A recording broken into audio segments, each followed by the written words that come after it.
My family held a funeral for me, but I was still alive. Have you ever felt so disconnected from your own life that you wondered if you even existed anymore? If you had gone through everything I went through in your life, you would also understand why I'm sitting here at 53 years old, staring at a photograph of my own funeral. Yes, you heard that right. My family held a funeral for me while I was still breathing, still fighting, still hoping to come home to them. My name is Daniel, and for 30 years, I served my country as a soldier. I've seen things that would make most people lose their minds, but nothing prepared me for the day I discovered that the people I loved most in this world had already mourned me, buried an empty casket, and moved on with their lives, as if I had never existed. It started 18 months ago when I was deployed on what was supposed to be my final mission before retirement. After 3 decades of service, I was ready to hang up my uniform and finally be the husband and father I had always promised to be. My wife Sarah had been patient. God knows she had been more patient than any woman should have to be. My 2 kids, Michael and Emma, were now adults themselves, 28 and 25 years old, and I had missed so much of their lives already. The mission was classified, deep in the mountains of Afghanistan, working with local intelligence to track down a terrorist cell that had been planning attacks on American soil. We were a small unit, just 6 of us, handpicked for our experience and ability to operate in complete secrecy. No communication with the outside world was allowed, not even to let our families know we were alive. It was supposed to last 3 months maximum, but everything went wrong. Our convoy hit an IED on a narrow mountain pass, and in the chaos that followed, I was separated from my unit. The explosion threw me down a ravine, and when I woke up, I was alone, injured, with no radio, no way to signal for help. For weeks I survived on rainwater and whatever vegetation I could find, dragging myself through the wilderness with a broken leg and fractured ribs. A local shepherd found me nearly dead and took me to his village. They had no phones, no internet, no way to contact the outside world. These people, who had every reason to hate Americans, nursed me back to health over the course of months. They risked their own lives harboring me, knowing that if the Taliban found out, their entire village would be slaughtered. During those long months of recovery, all I could think about was Sarah's face, the way she used to laugh at my terrible jokes, the way she'd leave little notes in my lunch when I was stationed stateside. I thought about Michael's graduation that I had missed, Emma's first heartbreak when I wasn't there to threaten the boy who hurt her. I promised myself that when I got back, I would make up for every moment I had missed. I know that there are many soldiers like me who have lost friends, colleagues, and did everything they could to find answers that would comfort them. If my story touches your heart, subscribe to the channel, activate the bell, because every day I share real stories that need to be told. Your support helps me reach even more people who need to know they're not alone. The shepherd's son eventually made the dangerous journey to a larger town and managed to get word to an American base. 6 months after I disappeared, a rescue team finally reached the village. 6 months of my family not knowing if I was dead or alive. 6 months of silence that must have felt like an eternity to them. When I finally made it back to American soil, I was debriefed for weeks. The military had to verify my story, ensure I hadn't been compromised, that I hadn't given up any classified information during my time in captivity. They told me my family had been informed that I was MIA, presumed dead after the convoy attack. They said my family had been given death benefits, that they had been supported through their grief. What they didn't tell me was that my family had already held my funeral. I'll never forget the moment I walked up to my own front door. It was a Tuesday afternoon in October. The leaves were falling, and everything looked exactly as I had left it, except for the black ribbon that still hung on the door. My hands were shaking as I raised my fist to knock. Should I knock on my own door? Should I use my key? Would it even still work? Before I could decide, the door opened and there was Sarah. But it wasn't my Sarah. This woman looked 10 years older. Her hair had gone gray, and her eyes were hollow, like someone had extinguished the light inside them. She stared at me for what felt like hours, but was probably only seconds, and then she screamed. Not a scream of joy or relief, but a scream of pure terror, like she was looking at a ghost. "You're dead," she whispered, backing away from me. "We buried you. You're dead." That's when I saw him. Another man coming from my kitchen, putting his hand protectively on my wife's shoulder. He was wearing slippers. Slippers in my house. He looked at me with confusion, then anger, like I was some con artist trying to take advantage of a grieving widow. "Who the hell are you?" he demanded. Who am I? I wanted to laugh, but nothing about this was funny. I was the man who had spent 30 years sacrificing everything for his country, for his family, for the idea that when I came home there would still be a home to come back to. I was the man whose photograph still sat on the mantel, bordered in black ribbon. I was the ghost at my own funeral. Michael arrived within minutes of Sarah's call.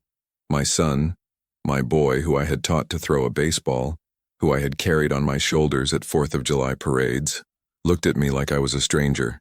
He had grown a beard, put on weight, and his eyes held a hardness that hadn't been there before.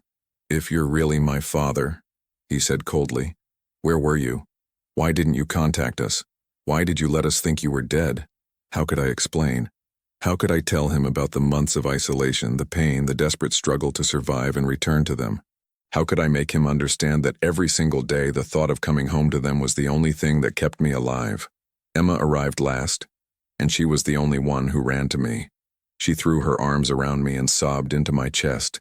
And for a moment, just a moment, I thought everything would be okay.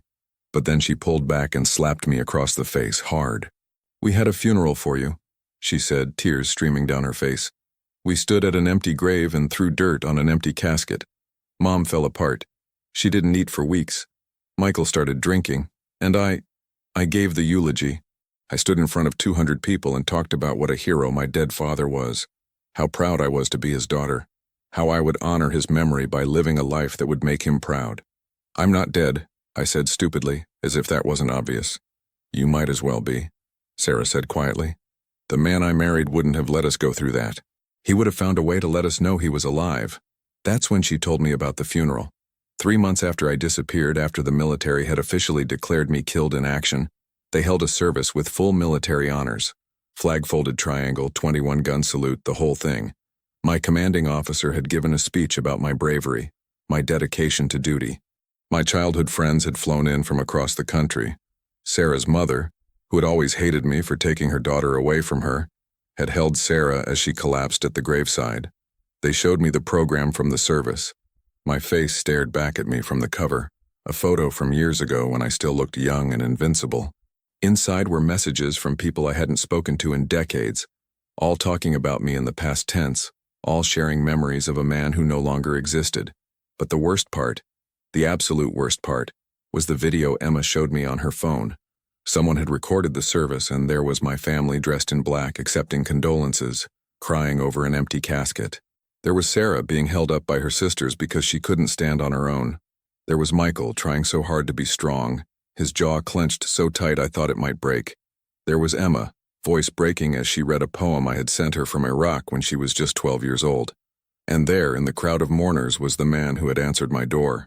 Tom, Sarah's grief counselor, who had apparently transitioned from professional support to personal companion in the months since my death. He wasn't wearing a ring yet, but the way he stood next to my family, the way he had his hand on Michael's shoulder, told me everything I needed to know. I had been replaced. Not just replaced, but mourned, buried, and forgotten. My family had gone through all the stages of grief and come out the other side, and now I was just an inconvenience, a complication in their newly rebuilt lives. The first night after my return was the longest of my life. Sarah had reluctantly agreed to let me stay, but not in our bedroom. That belonged to her now, she said. Her and her grief and her healing. I slept in the guest room, the one we had always kept ready for when her mother visited.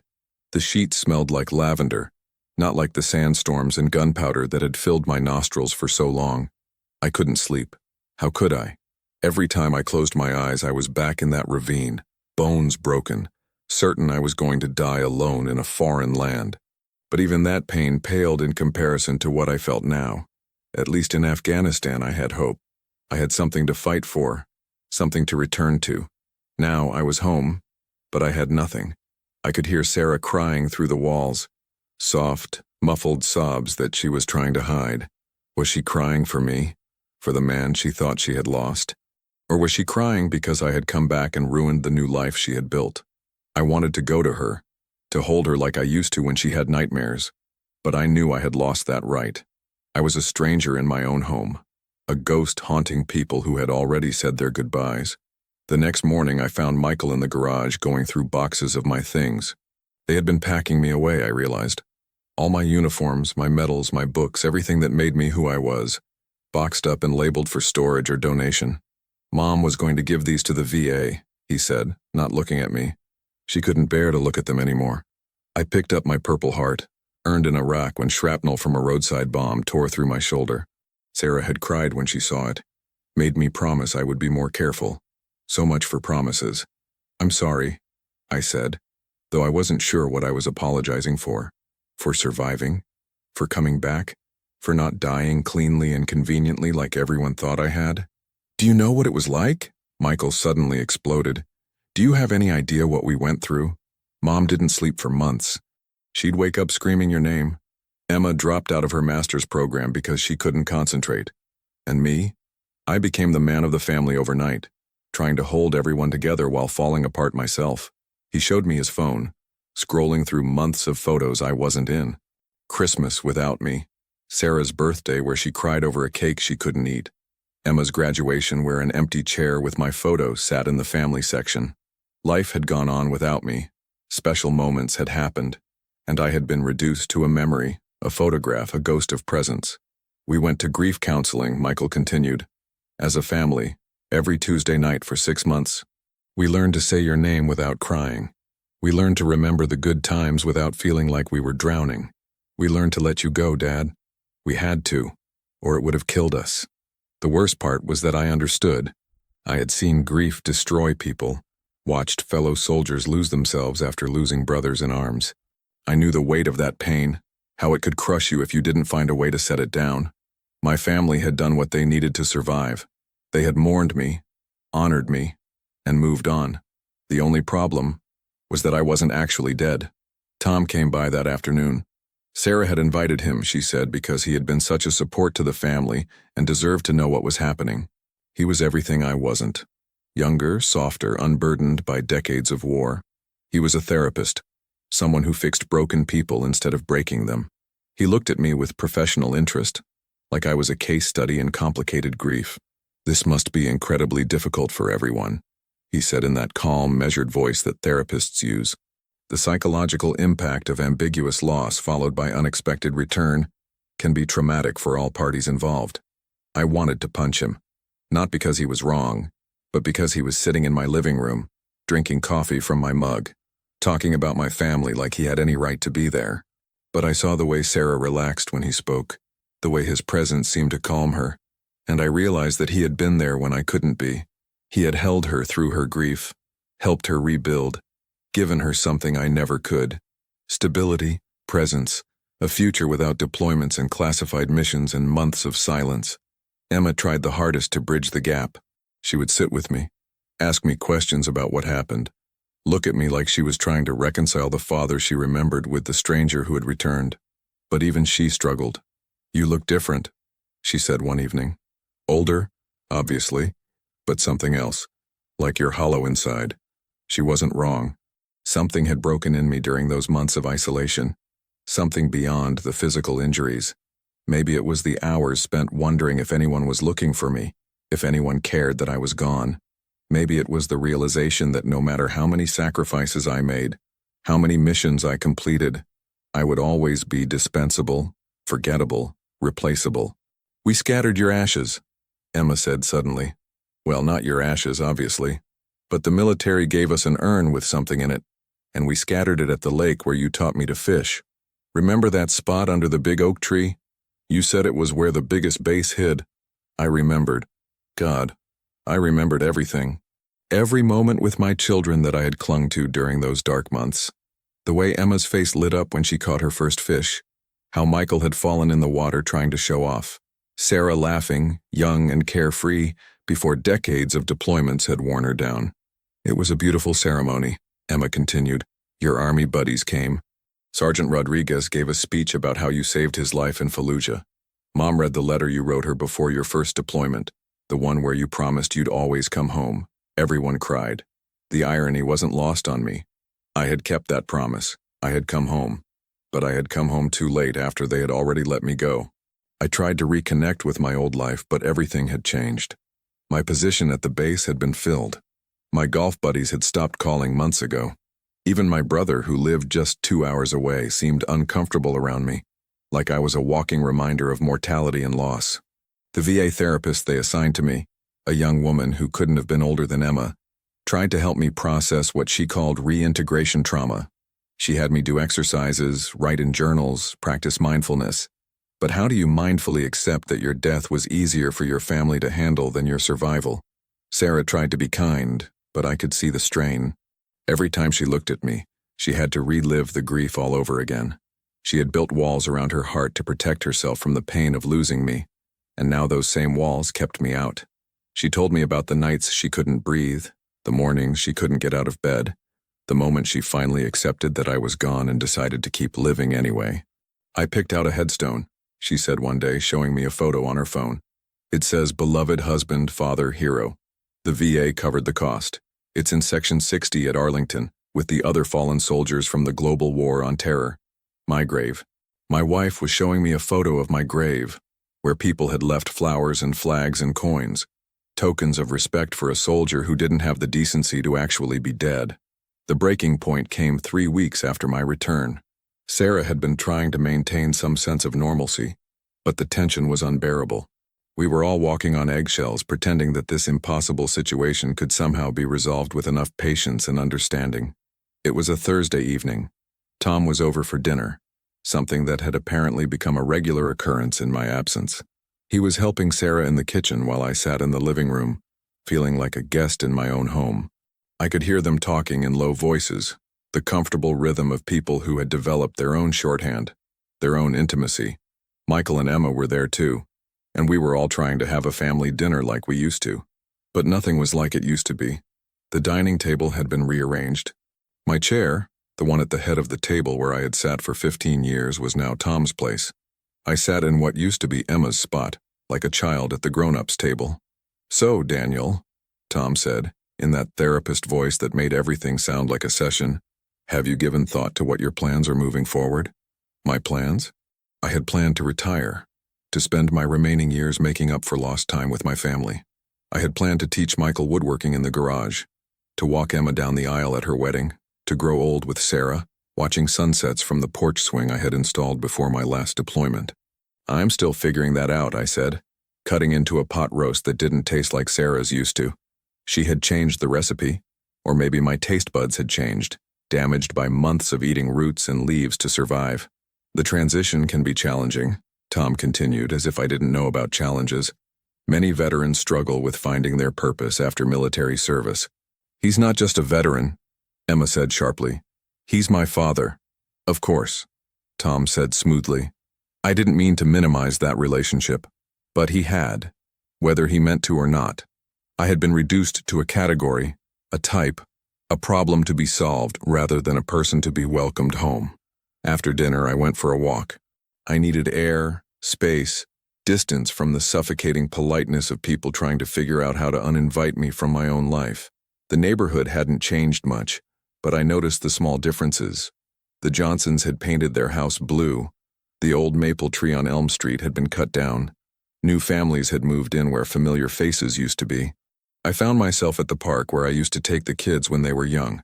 The playground had been updated, modern plastic replacing the old metal structures. I sat on a bench, remembering pushing Emma on the swings, teaching Michael to climb the monkey bars. A lifetime ago. Several lifetimes, it seemed. When I got back to the house, I could hear raised voices inside. Sarah and Michael were arguing, something about money and moving forward and letting go. I stood on my own porch, afraid to enter, afraid to interrupt whatever progress they had made in my absence. Through the window, I could see them all in the living room. Tom had his arm around Sarah. Michael was pacing, agitated. Emma was crying. They looked like a family in crisis, which I suppose they were. But I was on the outside looking in, the cause of the crisis rather than part of the solution. That's when it hit me, the full weight of what had happened. I hadn't just been declared dead, I had been successfully mourned. My family had done the hard work of grief, had processed the loss, had found a way to continue without me. My return hadn't brought them joy, it had brought them trauma, forcing them to relive the worst period of their lives. I spent that night in a motel. I couldn't bear another night in the guest room, listening to Sarah's muffled tears, knowing that my presence was causing more pain than my absence ever had. The motel was cheap, the kind of place where people go when they have nowhere else to be. The bed was uncomfortable, the air conditioner rattled, but at least I wasn't hurting anyone by being there.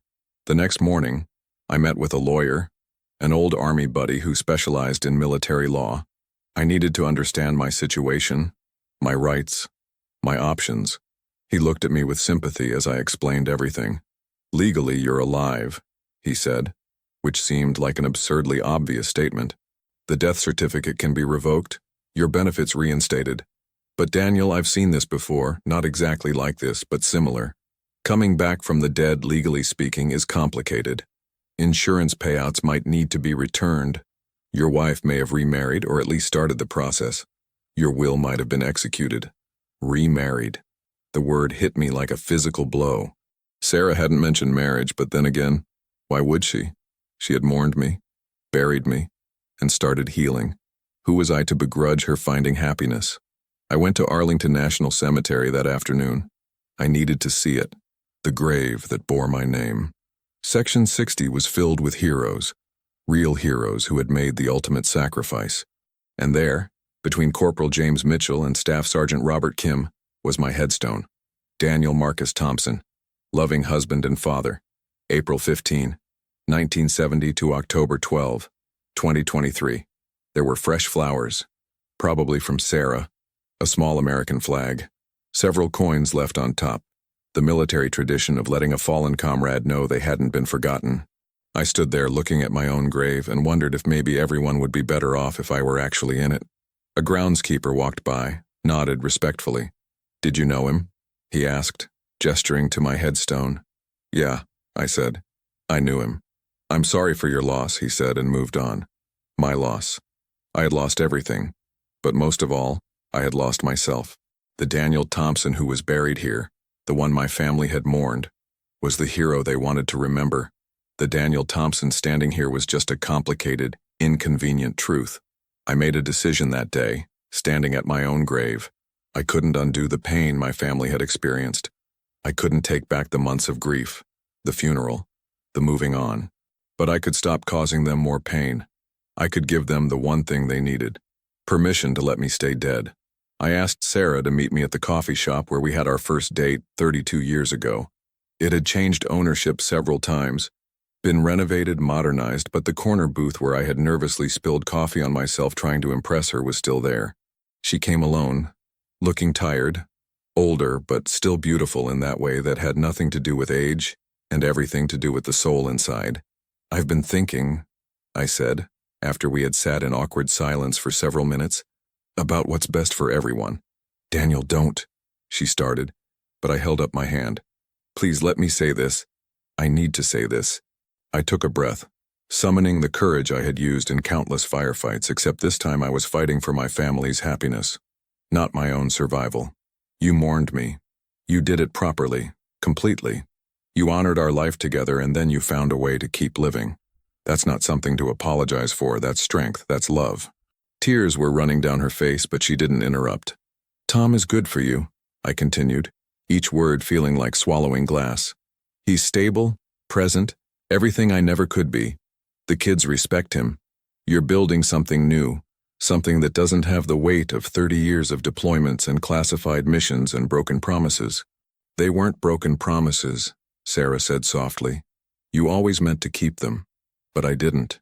Whether it was my fault or not, I didn't. And you've already forgiven me for that, already made your peace with it. Asking you to undo that, to go back to waiting and worrying and never knowing if I'll come home, that's selfish." I pulled out an envelope, slid it across the table. "Divorce papers already signed. I'm not contesting anything. The house is yours, the savings, everything. I'm officially giving you permission to marry Tom if that's what you want. To be happy, to not feel guilty about moving on." She opened the envelope, hands shaking. "This isn't what I wanted. When we got married, when we had the kids, this isn't how I pictured it ending." "I know. But we already had our ending, Sarah. You already said goodbye. At Arlington. At the lake where we scattered the ashes. That was our ending. This is just paperwork. We sat there, two people who had once promised to love each other until death do us part, not knowing that death could be so complicated, so messy, so reversible. What will you do? She asked. Start over. Maybe somewhere where nobody knows me, where I'm not a ghost, where I can figure out who I am when I'm not a soldier, not a husband, not a father. Just Daniel. You'll always be their father, she said firmly. That doesn't change. I know, but maybe I can be a better father from a distance than I ever was up close. Maybe they need to remember the hero they buried, not the broken man who came back. That evening I had dinner with Michael and Emma one last time. We went to the steakhouse where we used to celebrate special occasions. Emma ordered the salmon like she always did. Michael got the ribeye medium rare just like I taught him. We talked about safe things, their jobs, their friends, anything but the elephant in the room. Finally, Michael spoke up. Mom told us about the divorce, about you leaving. It's for the best, I said, though the words felt hollow. Is it? Emma challenged. Or are you just doing what you've always done, making decisions for everyone else, deciding what sacrifice needs to be made without asking if we want you to make it? She had a point. I had spent 30 years making unilateral decisions in the name of duty, country, family. Maybe this was just another mission, another sacrifice, another way to avoid the messy, complicated work of actually being present. I don't know how to be here, I admitted. I don't fit anymore. You've all moved on, grown past the space I used to occupy. Forcing myself back in would be like trying to wear a uniform that doesn't fit anymore. Then get a new uniform, Michael said. Find a new space, but don't just disappear again. We already buried you once, Dad. Don't make us do it twice. But I could see in their eyes that part of them was relieved. The past 3 weeks had been exhausting for everyone. The constant tension of trying to resurrect relationships that had already ended. They loved me, but they had also learned to live without me, and asking them to unlearn that was cruel. I left town 2 weeks later. The divorce was finalized with unusual speed. Apparently, returning from the dead created some unique legal circumstances that expedited the process. Sarah kept the house, the car, the life we had built. I took my truck, some clothes, and a box of photos from before my death. Tom helped me load the truck. It was surreal, accepting help from the man who had replaced me, but he was gracious about it, professional. For what it's worth, he said, she never stopped loving you. She just had to stop waiting for you. Take care of them, I said. I will. And I believed him. He was a good man, the kind of man I might have been if I hadn't chosen a life of service, sacrifice, and secrets. I drove west, no particular destination in mind. At a truck stop in Kansas, I met another veteran, a Marine who had lost his leg in Kandahar. We talked over coffee, and when I told him my story, he didn't seem surprised. Happens more than you'd think, he said. Not the being declared dead part, but the coming home to find you don't exist anymore part. The war takes pieces of you, and sometimes it takes so many pieces that there's nothing left to come home.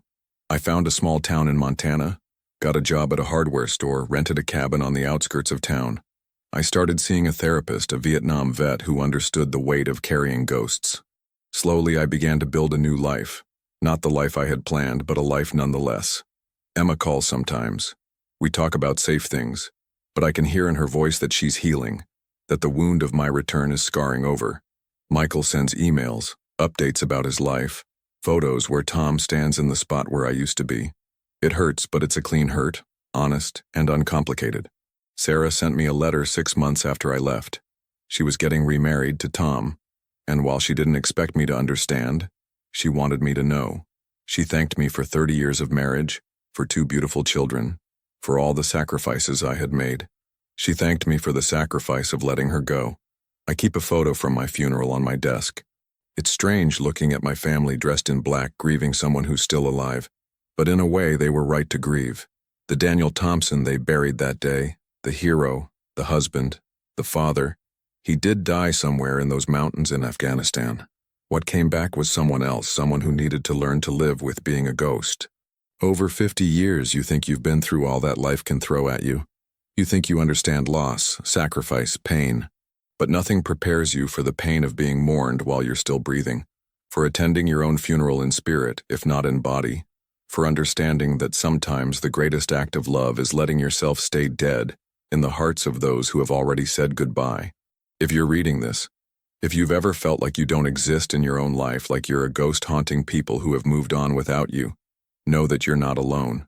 We're out here, the walking dead, the unmourned living, trying to find meaning in a world that's already held our funerals. The mirror doesn't give me back the image of courage that I had once seen. Now I see a man who survived when he shouldn't have, who came back when he should have stayed gone, who learned that sometimes the bravest thing you can do is let the people you love remember you as you were, not as you are. My name is Daniel Thompson. I died on October 12, 2023 in the mountains of Afghanistan. I was buried with full military honors at Arlington National Cemetery. My family mourned me, honored me, and moved on with their lives. The fact that I'm still breathing doesn't change any of that. I'm just a ghost now, learning to live with being dead, finding peace in the shadows of a life that continued without me. Sometimes the greatest sacrifice isn't dying for the people you love. Sometimes it's living with the knowledge that they're better off without you, that your death brought them closure your life never could. That's the burden I carry now, the weight of being mourned, the strange freedom of being forgotten, the unexpected peace of letting yourself stay buried. The moments of anguish and sadness were overwhelming inside me, but I've learned to carry them, to honor them, to let them remind me that I once had something worth losing. And maybe that's enough. Maybe that's all any of us can hope for, to have been loved enough to be mourned, even if we're still here to witness it.